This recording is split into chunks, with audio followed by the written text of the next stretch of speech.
अस्सलामुअलैकुम everyone, welcome to my channel सराइके मुंडन सिटी। तो जी आज था संडे। तो कुछ लोग होते हैं जो कि संडे सो के गुजारते हैं। साढ़ा तो संडे जो होंगे ना कम च निकल जाता है क्योंकि आदत ही बनी हुई है शुरू से ही। अब जैसे मैंने स्कूल ज्वाइन किया ना, तो मुझे ऐसा लगता है कि चीज़ें ना दोबारा से रिपीट हो रही हैं ना। फॉर एग्ज़ाम्पल जो पहले हुआ, जैसे पहले मेरा टाइम टेबल होता था, हालांकि परिंदे वगैरह मैंने शुरू से ही रखे हुए हैं, तो यही होता कि फ़र्स्ट टाइम जल्दी जल्दी उनको दाना पानी डाल के पिंजरे में बंद करो, फिर स्कूल से वापस आ गए तो उनको खोलो, घुमाओ फिरो, ये वो सब कुछ करो। तो जी ये था संडे, तो मैंने सबसे पहले तो जाहिर सी बात है नाश्ता वगैरह करके अपनी बजीज़ के पिंजरे की सफाई की। और फिर जैसा कि आपको पता है, मैं पहले भी काफ़ी दफ़ा बता चुका हूँ, जिक्र भी कर चुका हूँ कि मैं जो होती है इनकी जो प्लेट होती है ना पिंजरे की, उसमें काफ़ी मकदार में जो होता है छिलका होता है, वो जो फीड देता हूँ मैं उनको, उसका बाकी बाजरा होता है बचा हुआ, तो वो फिर मैं बाहर नहीं फेंकता, तो मैं छत पे फेंक देता हूँ। वो तो जो होते हैं ये चूज़े घूम लेते हैं उधर, और मुर्गे वगैरह उधर पाँव वगैरह मारते रहते हैं, बतखें घूमती रहती हैं। तो ये जी इनको भी मैंने, और इनका मिक्सचर जो मैं खिलाता था पहले वो मैंने खिला दिया, और फिर इनको पानी पिला दिया। ये 10 चूज़ें हैं माशाल्लाह से, और इनमें इन 10 में से एक ऐसा ख़बीस है, वो जब भी दरवाज़ा खोले ना तो वो सबसे पहले उसको टेंशन होती है कि मैं बाहर जाऊँ, और वो इतना तंग करता है ना, कभी कभी तो बहुत गुस्सा आता है। अभी ये देखें, ये जो ब्लैक वाला, ये जिसको खारिश है ना ज़्यादा, इसको ज़्यादा तकलीफ़ होती है बार बार। अब इसका दिल होता है कि जैसे ही दरवाज़ा खोले और मैं नीचे जाऊँ सीधा। तो फिर खोल इसलिए इनको नहीं था क्योंकि बताया हुआ पहले कि इनको इनकी अम्मा भी इधर ही घूमती रहती है, तो फिर मैं कहता हूँ कहीं उसकी ममता न जाग पड़े। तो जी आज ज़ाहिर सी बात है संडे था, तो सफाई करनी थी। ये बतखें जब से मैंने शिफ्ट की थी ना ऊपर छत पे, तो तब से लेके अब तक ना मैंने सफाई नहीं की, क्योंकि पहले ये अंडे देती रहती थी। मुझे लगा कि क्या पता अंडों पर बैठ जाएँ, कुड़ुक हो जाएँ, पहले मुझे लगता था। तो बाद में तो फिर मुझे पता चला कि जी दोनों फ़ीमेल हैं, मेल तो इनमें है ही नहीं, तो फिर बच्चे सुहा होने ने। तो जी ये फिर जाहिर सी बात है सफाइयाँ वगैरह शुरू थी, ये मुर्गों के पिंजरे की सफाई करनी थी। और ये जी काफ़ी टाइम के बाद ये देखें, मैं जो बता रहा था ना कि सिर्फ एक पेयर बचा है मेरा, बाकी सब चले गए हैं। ये एक पेयर बचा है मेरा, ये एक मुल्तानी शराजी है, फ़ीमेल है ये, और ये सेंटीनट के सेंटी जो भी है उसका बच्चा है एक मेल। बाकी सब अल्लाह को प्यारे हो गए, कुछ मैंने दे दिए थे और कुछ अल्लाह को प्यारे हो गए थे। तो बाकी अब ये एक पेयर बचा है, ये पेयर बना हुआ है, लेकिन अंडे वगैरह उन्होंने अभी तक को नहीं दिए। फिर देखते हैं क्या बनता है, लेकिन इंशाल्लाह अगर अल्लाह ने चाहा तो मैं फिर से लेके आऊँगा। पहले ये होता था ना कि मैं हवाई कबूतर लेके आता था ना, आसमानी, तो इस दफ़ा मुझे शौक़ चढ़ा शुरू से ही कि फैंसी लेके आऊँ, फैंसी लेके आऊँ।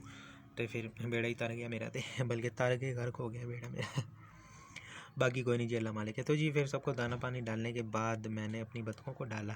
पहले थी 3 ये, तो फिर इनमें से मैंने एक दे दी बतख, तो इनमें से मैंने एक दे दी थी क्योंकि दोनों फीमेल ही थी। तो फिर मैंने कहा फ़ायदा, तो एक फिर मैंने दे दी, ज़्यादा लालच मैंने की नहीं। पहले मेरा ये था कि दोनों को अंडे पे बिठाऊंगा, लेकिन फिर कोई नहीं। तो जी ये फिर मैंने पिंजरे वगैरह की सफाई कर दी थी, और जिस टोकरी में मैं चूज़े बंद करता था वो भी इधर देखो, सारी सफाई मैंने की थी, टिप टॉप सब कुछ चमकाया था, और इतने में धूप ही निकल आई थी। तो मैं क्या, चलो जी और मज़ा हो गया जी। तो ये देखें जी, मैं कहना सुगड़पन चेक करें आप बच्चे का कितनी अच्छी सफाई हुई है ना, अच्छा लगता है खैर साफ साफ। बाकी मुंह मेरा देखा था पहले आपने, 12 बजे हुए थे, क्योंकि मैं सुबह से जब से मैं उठा था ना नाश्ते के बाद मैं शुरू हूँ सफाई करना, तोतों की, ये पिंजरों की, ये वो, और भी छत भी मेरे ख्याल से नहीं, छत मैंने पहले साफ किया हुआ था। और जो रैबिट था मेरा, और ये देखें ये मुर्गी ने आज अंडा देना था, और ये मुर्गा भी साथ खड़ा होता है। ये मुर्गी जब भी अंडे पे बैठती है ना, तो ये मुर्गा लाजमी साथ खड़ा होता है, क्योंकि मुझे लगता है इतनी टेंशन मुर्गी को नहीं थी अंडे की जितनी इसको होती है मुर्गे को। और बाकी जी मैंने जो रैबिट था उसकी भी ख्वाहिश मैंने पूरी कर दी। तो जो मैं बता रहा था पहले कि कोई एक सुराख सा रह गया जिसमें से मुझे लगता है हवा वगैरह आती है, उसको मैंने बंद कर दिया था। और ये कुछ ज़्यादा सीमेंट के जो बैग वगैरह थे उनको काट कूट के तो मैंने ये मज़ीद आगे लगा दिए थे ताकि इनको ठंड ना लगे। और फिर जो रैबिट को भी उसके घर छोड़ दिया। तो ये सफाइयाँ वगैरह ख़त्म करने के बाद इनका दाना ख़त्म हुआ था, तो फिर मैं इनका दाना लेने गया। तो वहाँ से मैंने लिया था इनके लिए दाने के लिए मिक्स दाना लिया था, जिसमें मेरे ख्याल से मकई, चना, कुछ दालें वगैरह, बाजरा वगैरह मिक्स था ये। और साथ में मैंने मकई अलहदा से ली, क्योंकि मेरा एक दोस्त था तो उसने भी मुर्गियाँ वगैरह रखी हुई थी, तो वो कह रहा था कि अगर आपकी मुर्गियाँ अंडे दे रही हो ना, तो उनको ना गंदम नहीं खिलाते, तो गंदम ना खिलाएं तो आप उनको ना ज़्यादातर वो खिलाएं, क्या कहते हैं, बाजरा और मकई। तो फिर मैंने उसकी बात पे अमल करते हुए मैं अलहदा मकई लेके आया, और वो जो मिक्स दाना था वो भी लेके आ गया था। तो फिर जी ये दाना दूना मिक्स कर दिया था मैंने। तो उम्मीद है कि ये 10-15 दिन निकल जाएंगे, बाकी कोई नहीं, अब मेरी पुरानी रूटीन फिर से रिपीट होती रहेगी। तो देखते हैं फिर क्या बनता है। अब तो टाइम इतना मिलना ही कोई नहीं, संडे के संडे ही टाइम मिलेगा। बाकी कोई नहीं, ठंड सर्दी है ना तो दिन छोटा होता है सर्दियों में, गर्मियों में तो इतना बड़ा दिन होता है, लंबा दिन होता है, मेरा मतलब है कि गुजरने पे ही नहीं आता टाइम। तो वो फिर इतनी टेंशन नहीं होती गर्मियों की, और गर्मियों में इतना ये टेंशन भी नहीं होता, ढको जाके मुर्गों को बंद करो, ये करो वो करो। तो क्या कहते हैं, गर्मियों में तो बस एक साइड पे आप पिंजरा रख दें, बस उसकी छत कवर होना चाहिए ताकि उनको बारिश वगैरह ना लगे। बाकी कोई नहीं, कोई टेंशन नहीं होती गर्मियों में इतनी। हाँ, जब गर्मी ज़्यादा हो तो पहले ये होता था ना कि जब से मैं मुर्गे रखने लगा हूँ ना, अच्छा पहले टेंशन होती थी कि क्या कहते हैं उसको, कि सर्दियों में सबसे ज़्यादा टेंशन होती थी ना कि मुर्गे हमारे कहीं बीमार ना हो जाएं। सर्दियों में बहुत केयर की जाती थी, गर्मियों में कुछ भी नहीं था होता मुर्गों को। और ज़्यादातर जो लोग होते थे ना वो गर्मियों में निकलवाते थे मुर्गियों के बच्चे। अब गर्मियों में भी टेंशन होती है, बीमारी आ जाती है मनहूस हमारी। बाकी कोई नहीं, जैसे जैसे इंसानों की बीमारी में इजाफा हो रहा है ना, तो परिंदों जानवरों की बीमारी में भी एज़ यूजुअल इजाफा हो रहा है वैसे उनके एक साथ ही।